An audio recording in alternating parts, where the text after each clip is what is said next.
मेरे सामने hot seat पर आ गए हैं देवियों सज्जनों, मुंबई महाराष्ट्र से कोचिंग इंस्टीट्यूट के ओनर जिनका नाम है चिराग मांदोड़। चिराग जी बहुत बहुत बधाई आपको।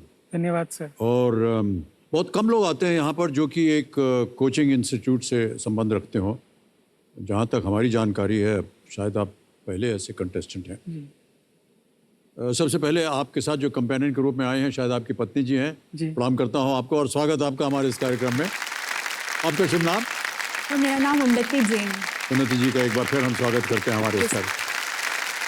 तो चिराग, हमें ये जो कोचिंग इंस्टीट्यूट है इसके बारे में कुछ बताइए, ये किन लोगों को कोचिंग देता है? सर कोचिंग इंस्टीट्यूट का नाम है मयंक ट्यूटोरियल्स। ये सर मुंबई में 6 लोकेशंस पे है और ये सर 8वीं से 12वीं के बच्चे जो स्टेट बोर्ड हो गया, ICSE बोर्ड्स हो गए, JEE, नीट, CA फाउंडेशन, ये सब कोर्सेज के लिए कोचिंग प्रोवाइड करता है। अभी जैसे 12th जब पास हो जाते हैं उसके आगे हम लोग अभी तक कोचिंग प्रोवाइड नहीं करते, बट 12th के बाद जब आप इंजीनियरिंग या मेडिकल में जा रहे हो या कोई और BSc कोर्स कर रहे हो तो पॉकेट मनी चाहिए, तो वो टाइम पे सर हम लोग उनको हायर करते हैं। तो जैसे अगर कहीं पे बच्चों के एग्ज़ाम में सुपरविजन करना हो या किसी का डाउट सॉल्व करना हो, जो वो केपेबल है 8वीं और 9वीं के बच्चों के लिए, जी हाँ, जी हाँ। तो विन विन सिचुएशन हो गया सर। उनके लिए विन विन है, उनका पॉकेट मनी निकल जाता है और हमारे लिए विन विन है कि चलो उनको एक अपॉर्चुनिटी मिल गई। और ऐसे सर एक रिलेशन बना के रखते हैं हम लोग। वाह, ये तो बहुत अच्छी बात है।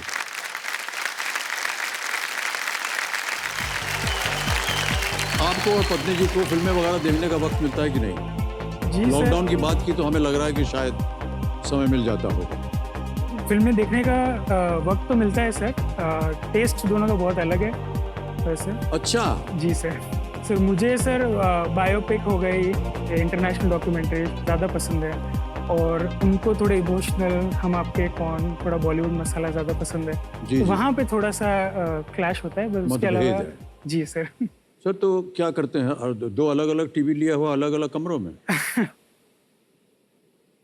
नहीं सर, वो ऐसे नहीं होता है। ऐसे उससे सर ब्राउनी पॉइंट्स नहीं मिलते सर। तो एक साथ क्या करने में अच्छा लगता है आप दोनों को?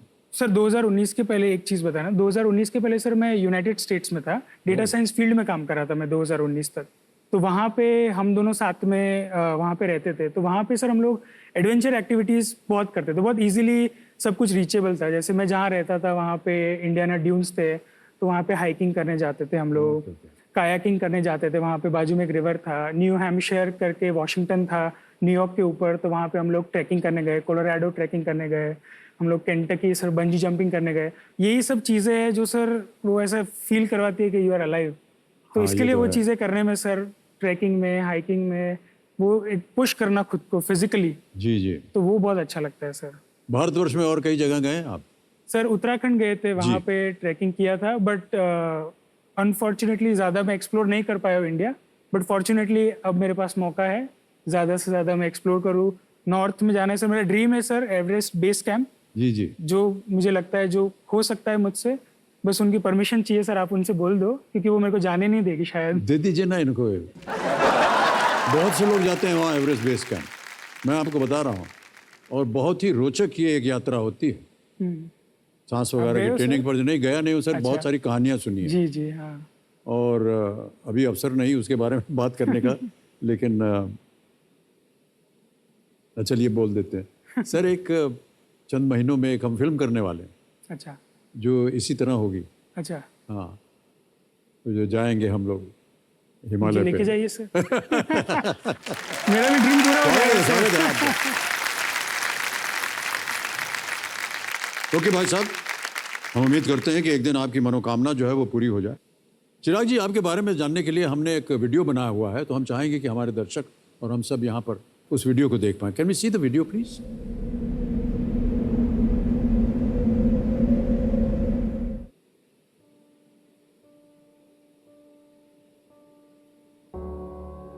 अगस्त 2013 में मैं स्टोनी ब्रुक यूनिवर्सिटी न्यूयॉर्क में मास्टर्स ऑफ कंप्यूटर साइंस के लिए गया। दिसंबर 2014 में मैंने इंटर्नशिप की थी, पहले एनालिटिक्स करके कंपनी थी। मेरा रोल था एज अ डेटा साइंटिस्ट। 3 साल के अंदर 2018 तक तो मुझे डायरेक्टर ऑफ डेटा साइंस भी बना दिया था। और वही टाइम पे मुझे मेरी वाइफ उन्नति भी मिली। तो वो जो पीरियड था मतलब unforgettable and best time of my life है वो। 22 सितंबर 2019 में मेरे कज़न रहते हैं यूएस में, तो उनका मुझे कॉल आया। उन्होंने मुझे बताया कि मेरे छोटे भाई का मर्डर हुआ। तो जब यहाँ पे आए तो ओबियसली ऐसा माहौल था, मॉम डैड को सपोर्ट करना था तो वो किया। ब्रदर के नाम पे ही कोचिंग इंस्टीट्यूट था, मयंक ट्यूटोरियल्स।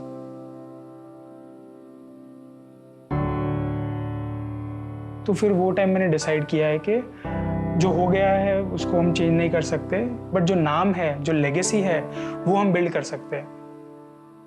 22 सितंबर को ये हुआ, 25 सितंबर को हम लोग सब पेरेंट्स को मिल रहे थे क्लास में बुला के, ताकि वो इंस्टीट्यूट का नाम खराब ना हो, क्योंकि at the age of 21 he started Mayank tutorials. जब वो खुद कॉलेज में था, बोल्डनेस बहुत थी, रिस्क लेना अच्छे से आता था।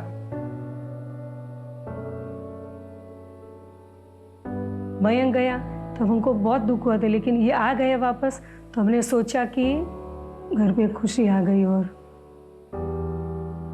तो केबीसी में आने का सबसे बड़ा गोल यही है, एक लेगेसी और एक नाम क्रिएट करना है। उसके अलावा इस मयंक फाउंडेशन चालू करना है। मुझे अलग टाइप के कोर्सेज इंट्रोड्यूस करने हैं, प्रैक्टिकल लर्निंग, जो हमारे एजुकेशन सिस्टम में फिलहाल नहीं है। तो शायद इस फाउंडेशन के थ्रू हम ऐसे बहुत सारे मयंक जनरेट कर सकते हैं जो खुद सक्सेसफुल होंगे और हमारे देश के लिए भी बहुत ही हेल्पफुल होंगे।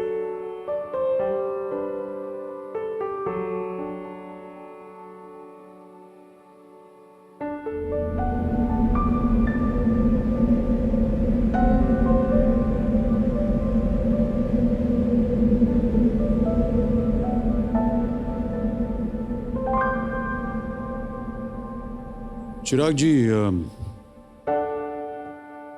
पूछने में थोड़ा सा कष्ट हो रहा है, लेकिन ये जो क्रिमिनल था ये पकड़ा गया? जी सर, जब हुआ था ये इंसिडेंट, वहीं पे पुलिस ने आके पकड़ लिया था उनको। और बस सर यही है, जल्दी से जल्दी इंसाफ मिले। और बट सर वो चीज़ पीछे है, वो चीज़ पे सोच के, वो चीज़ के बारे में ज़्यादा बात करके भी कोई मतलब नहीं है, क्योंकि पर्सन वापस नहीं आ सकता, राइट।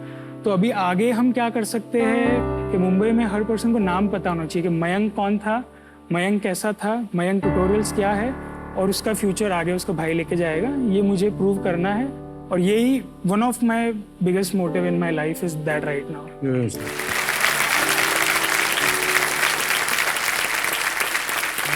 जाहिर है कि आप अपने भाई के साथ बहुत ही नज़दीक थे, और इसी वजह से आपने उनकी याद में उन्हीं के नाम से ये इंस्टीट्यूट खोला है।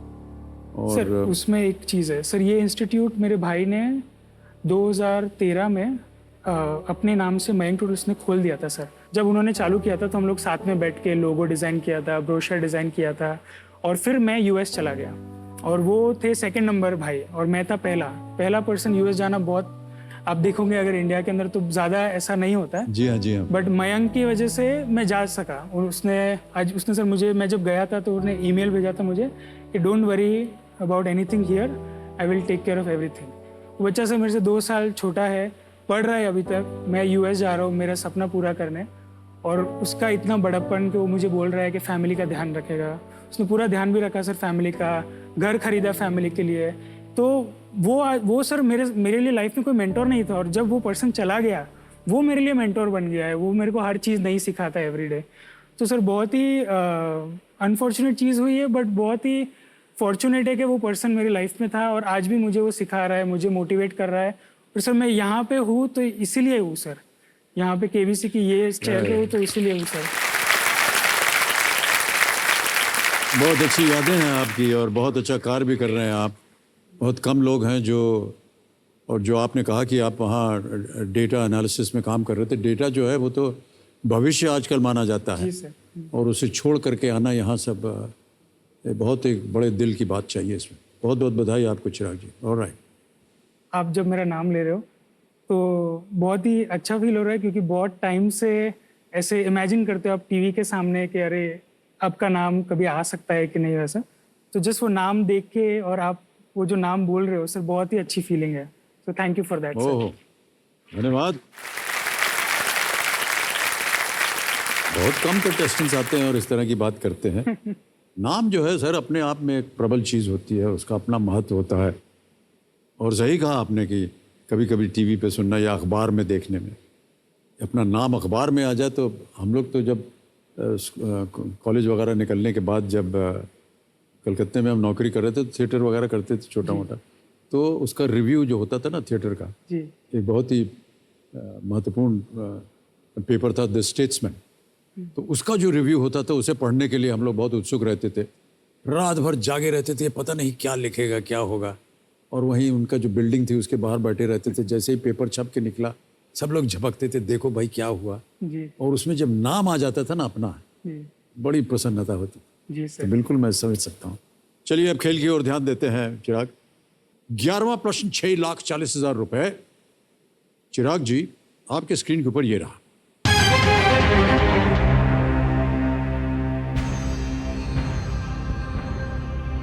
बृहस्पति ग्रह पर ग्रेट रेड स्पॉट क्या है? What is the great red spot on the planet Jupiter? Options A, a crater. B, a volcano. C, a lake. या D, a storm. क्या वो एक क्रेटर है? क्या वो ज्वालामुखी है? क्या वो एक झील है या तूफान? सर जुपिटर जो है जोवियन प्लैनेट या गैशियस प्लैनेट में आता है। तो मैंने इसे सुना नहीं है ग्रेट रेड स्पॉट एग्जैक्टली क्या होता है प्लैनेट पे, बट क्योंकि ये गैशियस प्लैनेट है तो मतलब ज़्यादा पत्थर और मेटल इनसे बनना मुश्किल है। तो जैसे क्रेटर निकल जाता है, वॉल्केनो भी निकल जाता है, लेक भी इम्प्लिसिट है शायद निकल जाता है, स्टॉर्म हो सकते हैं क्योंकि गैशियस है तो बहुत स्टॉर्म वगैरह आ सकते हैं। तो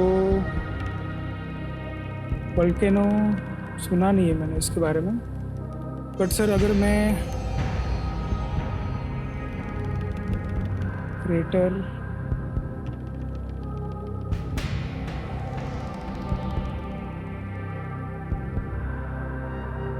वोल्केनो सर डी स्टॉर्म को कंफर्म कर दीजिए। तूफान। जी सर। डी से स्टॉर्म। जी सर। राइट, निर्णय ले लिया है। बहुत सारा इन्होंने व्याख्या भी दी है कि कैसे इस निर्णय पर पहुंचे हैं। तो मेरा महाशय डी ए स्टॉर्म पे ताला लगाया जाए।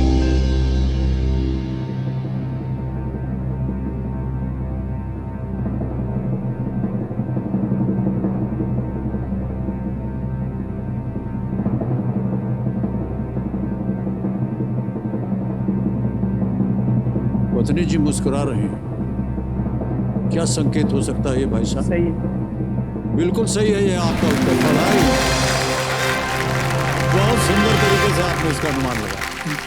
ग्रेट रेड स्पॉट बृहस्पति के वातावरण में एक विशाल तूफान है जिसकी वर्तमान चौड़ाई हमारे ग्रह से लगभग 1.3 गुना है।